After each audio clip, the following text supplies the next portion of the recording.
Alors, je viens sortir ma génoise du four. Je vais la recouvrir avec une scie pâte pour la démouler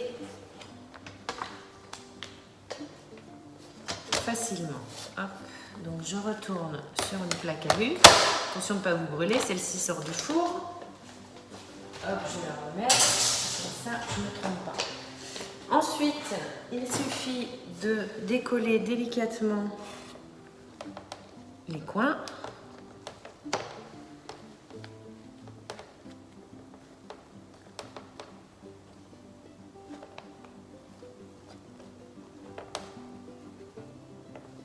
Et de dérouler le tapis. C'est magnifique. Vous voyez? J'adore. Alors, je mets ça de côté. Donc, on fait ça directement à la sortie du four pour garder son biscuit bien moelleux. Je vais juste le retourner sur mon autre toile de cuisson parce que si je le roule dans ce sens-là, forcément, j'aurai pas les motifs. C'est chaud. On reprend ses gants. Hop, sans faire de bêtises, je vais m'aider avec ça. Comme ça. Hop.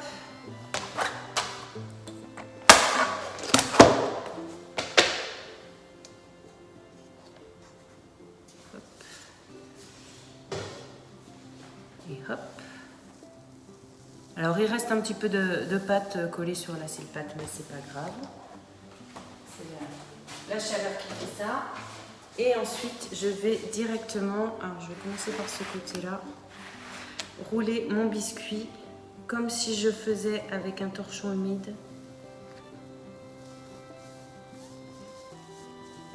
Voilà, tout simplement comme ceci, pour qu'il garde bien la forme roulée et qu'il ne se casse pas quand je vais l'ouvrir et le tartiner. Et je vais le laisser refroidir comme ça. Et je vous dis à tout à l'heure. Recoucou, me voici de retour avec le gâteau roulé girafe que vous pouvez voir à travers ma toile de cuisson. Je vais pouvoir dérouler délicatement le biscuit.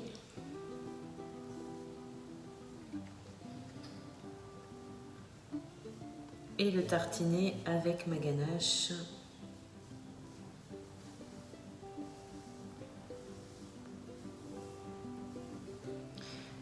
Voilà.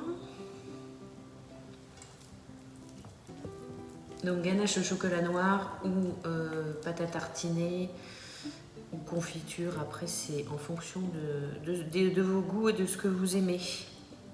Ou ce que vous avez sous la main aussi, si vous n'avez pas le temps. Voilà, donc je déroule délicatement pour ne pas casser. Comme on l'a roulé à chaud, normalement il n'y a pas de souci, mais il faut quand même faire attention. Voilà, et ensuite je vais peut-être devoir en rajouter, mais tartiner avec ma petite spatule sur toute la surface.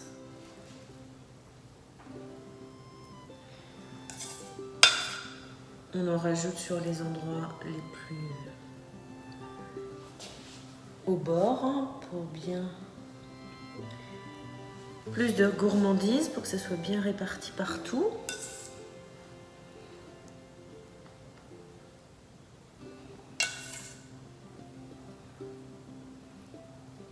Voilà. Alors si vous faites une ganache la veille, pensez à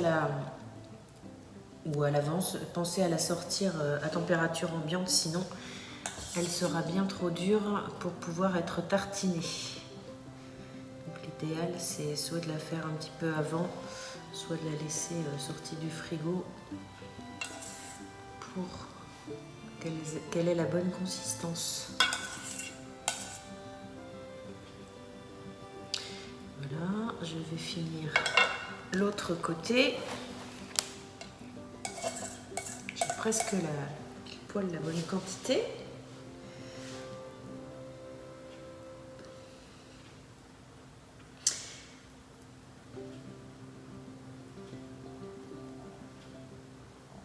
essayer de pas trop déborder. Voilà.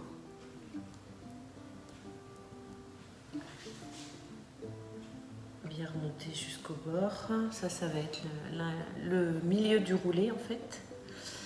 Et je vais rajouter, donc ça c'est mon goût, mon choix, je vais rajouter des petites noisettes que j'avais fait torréfier et un peu caraméliser aussi. Pour le côté croquant, on aime bien associer le côté moelleux et le côté croquant.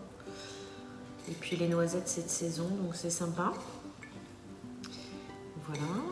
Et puis je vais vous montrer le roulage.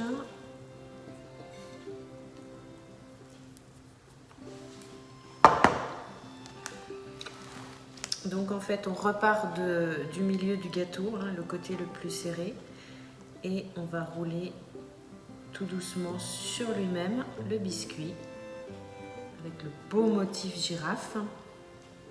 Je vais changer de toile de cuisson parce que celle-ci elle est un petit peu sale et je voudrais pas salir mon gâteau. Bon, il veut pas tenir, c'est pas grave. Je reviens de suite et je reprends une autre toile de cuisson pour le rouler dedans en attendant dégustation. Voilà, tout simplement. À mettre au frais et ensuite il suffira de couper quelques tranches, de faire une petite déco si vous n'avez pas choisi le modèle girafe et de m'envoyer la photo. Allez, bonne soirée, à bientôt.